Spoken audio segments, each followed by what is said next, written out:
La vitesse de sédimentation, c'est un examen très utilisé. Les objectifs de ma communication, c'est essayer d'identifier la problématique posée par cet examen, donc la mesure de la vitesse de sédimentation en médecine de ville, donc pour les confrères libéraux. Deux, définir les anomalies de la vitesse de sédimentation et les indications. Ensuite, énumérer les situations où l'AVS est élevée, en dehors de l'inflammation. Élaborer une stratégie diagnostique devant une VS accélérée inexpliquée. Et enfin, énumérer les situations où l'AVS est anormalement basse, pas élevée. Examen très simple, qui peut être réalisé pas uniquement dans les laboratoires, mais dans des services cliniques, dans des cabinets également.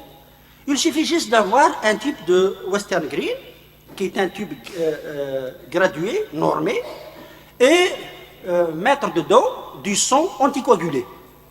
Et c'est tout. On le met en position verticale, on chronomètre, 1 heure après, on vérifie quoi? La distance parcourue par la sédimentation. Voilà. Donc mesurer ensuite la distance parcourue par la sédimentation. Et c'est ça. Alors, la problématique posée par cet examen, la VS a pourtant bien des limites. Sa normalité peut rassurer à tort. Une VS normale n'exclut pas une pathologie organique. Encore que la VS peut être accélérée et ne jamais témoigner d'un processus inflammatoire. Elle peut être secondaire à autre chose que l'inflammation. Et quand vous avez une VS accélérée alors que le malade n'a rien, que faut-il faire? La VS est accélérée, mais le malade ne présente pas de manifestation clinique. Parce que quand il y a des manifestations cliniques, c'est facile. Nous avons un bout de fil pour conduire notre enquête. Mais quand il n'y a rien, c'est une VS accélérée nue. À ce moment-là, une stratégie diagnostique est indispensable. Le bilan à demander doit être un bilan raisonnable. Alors, quelles sont les valeurs normales de la vitesse de sédimentation? Vous devez savoir que la vitesse de sédimentation dépend de l'âge et du sexe. Ainsi, à moins de 50 ans, ça c'est M. Sox, à moins de 50 ans, la vitesse de sédimentation chez l'homme est de 15 mm. Et chez la femme, de 20 mm. Après 50 ans, chez l'homme c'est 20 mm et chez la femme 25 mm. Je vous donne une autre façon de garder à l'esprit la vitesse de sédimentation qui dépend de l'âge et du sexe. Alors, quand vous avez en face un malade de sexe masculin, c'est l'âge divisé par 2. Vous divisez son âge par 2, vous avez sa VS. Si c'est une femme, vous majorez de 10. L'âge plus 10 que vous divisez par 2. Et vous avez la VS chez la femme. Je pense que c'est la meilleure façon de mesurer, de calculer la VS. Alors maintenant, quelles sont les indications habituelles de la vitesse de sédimentation? C'est classique quand il y a des signes généraux, quand il y a un syndrome infectieux, quand on suspecte une maladie inflammatoire ou néoplasique, on sait qu'il y a de l'inflammation, donc on se dit, on va voir sur le plan biologique, est-ce qu'il y a une expression de cette inflammation? Ça réconforte un petit peu notre diagnostic. Parfois encore, c'est dans le cadre de l'évolution. Nous avons une maladie inflammatoire, nous avons une maladie infectieuse, traitée, et nous avons besoin de stigmates. On se dit, est-ce que l'évolution est bonne sous antibiotiques ou sous corticoïdes? À ce moment-là, on fait une VS. Et le fait d'avoir une VS qui regresse sous traitement est un signe d'efficacité du médicament.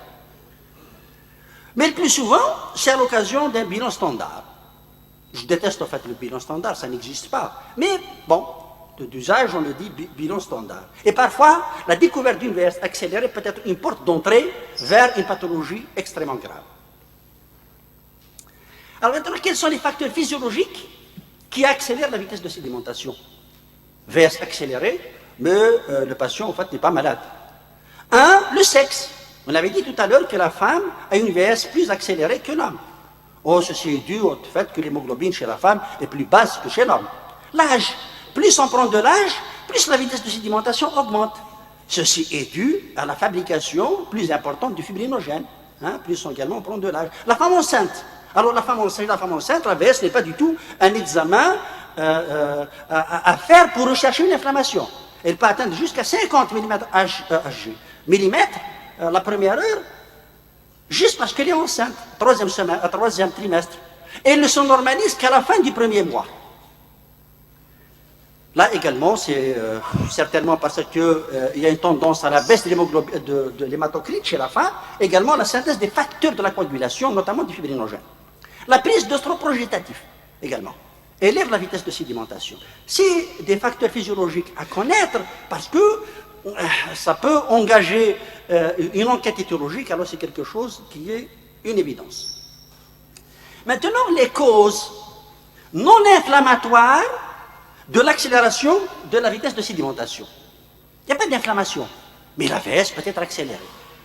Alors, l'anémie en elle-même provoque une accélération de la vitesse de sédimentation. Et la correction de l'anémie aboutira automatiquement à la correction de la vitesse de sédimentation. L'hypergamma-globulinémie, qu'elle soit monoclonale ou polyclonale, accélère également la vitesse de sédimentation. Ça, c'est également connu, c'est par la formation de rouleaux globulaires, donc qui augmente un petit peu la pesanteur, donc la masse des globules rouges et donc la sédimentation. Parmi les hypergamma-globulinémies polyclonales, alors les infections en premier.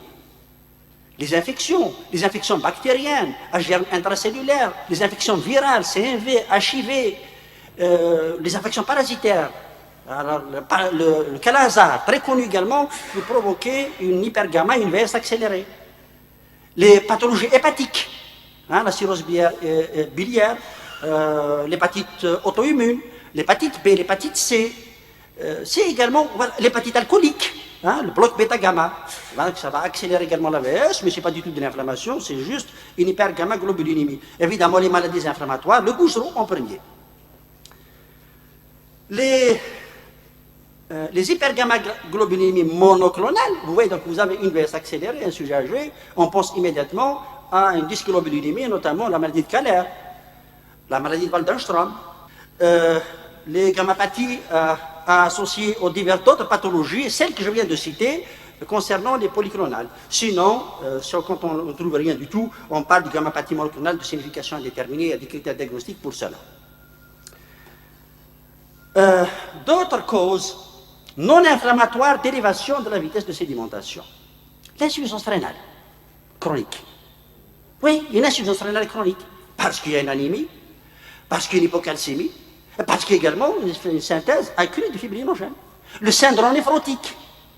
Le syndrome néphrotique que vous reconnaissez cliniquement par des œdèmes des membres inférieurs, une bouffissure du visage, une protéinurie, et à l'électrophorèse, une hypoalbuminémie, hyperalpha-2 et hypogamma-globulinémie. Elle s'accompagne de VS accélérée parce qu'il y a une fuite de protéines et une synthèse hépatique de protéines pour compenser cette fuite.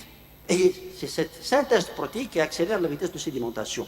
Une forte hyperlipidémie, cholestérol très élevé, triglycérides très élevés, accélère également la vitesse de sédimentation. Maintenant, voilà. Vous avez une VS accélérée, mais sans manifestation clinique. Aucune. Qu'est-ce qu'il faudra faire? Oui, je sais, vous allez d'abord vérifier si la VS est réellement élevée. Vous avez raison. Peut-être que c'est juste une erreur technique. Ensuite, il est indispensable que de confronter cette vitesse de sédimentation, une fois confirmée évidemment, élevée, avec le reste du bilan inflammatoire. Quoi? CRP fibrinogène. Parce qu'en fait, on ne peut pas parler de syndrome inflammatoire uniquement en regardant la VS. J'espère que vous l'avez compris. On ne peut parler de syndrome inflammatoire quand il y a association d'au moins deux de ces facteurs que je viens de citer. Fibrinogène, CRP, VS. À ce moment-là, on peut dire, oui, peut-être qu'il y a un syndrome inflammatoire. Oui, on peut au fait compléter par une électrophorèse des protéines, une formule et le dosage de la créate. Et vous avez compris pourquoi. Alors, vous avez une VS accélérée, et j'ai dit qu'il faut confronter avec la CRP et le fibrinogène. Premier cas de figure, CRP et fibrinogène élevés.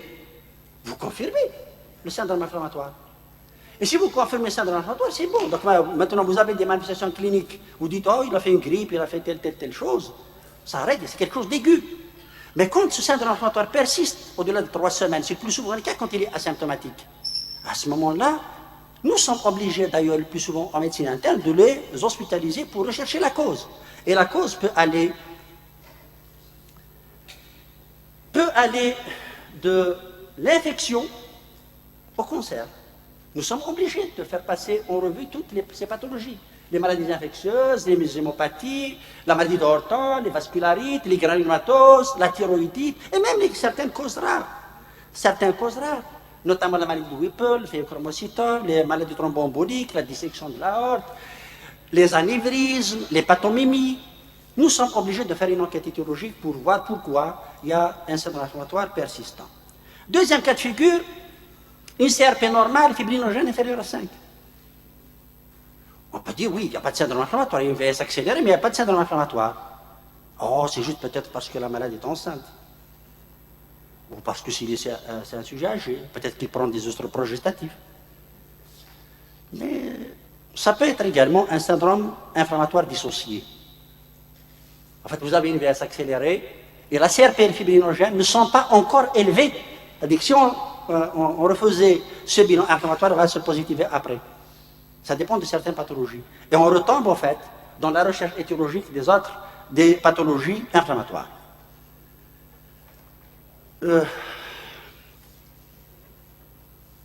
Pas de syndrome inflammatoire,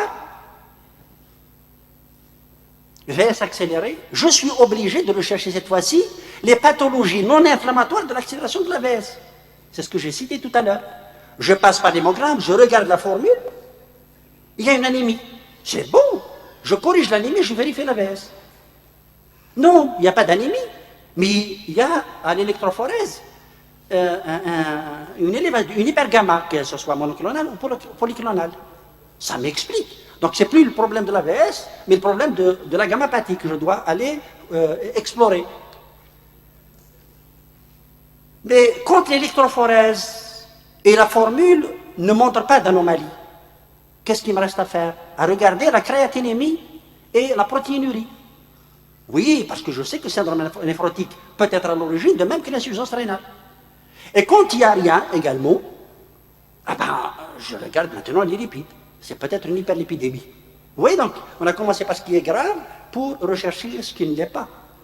Mais de toutes les façons, c'est ce que nous devons faire pour explorer cette VS. Maintenant, on peut être en présence d'un véritable syndrome inflammatoire avec une VS pas du tout élevée. Parce qu'il y a des pathologies, des maladies qui baissent la vitesse de sédimentation. En premier, la cryoglobulinémie.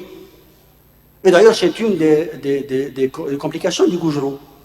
La cryoglobulinémie, c'est la formation des précipités, donc des protéines qui précipitent au froid. La VS ne peut pas être accélérée.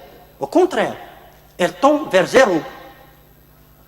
C'est des malades qui se présentent purpura, le plus souvent c'est un purpura comme cette photo que je vous montre, nécrotique, une insuffisance rénale, une protéinurie, une hypertension artérielle. La polyglobulie, quelle que soit la cause, qu'elle soit primitive ou secondaire, augmente la viscosité du sang et donc diminue la vitesse de sédimentation.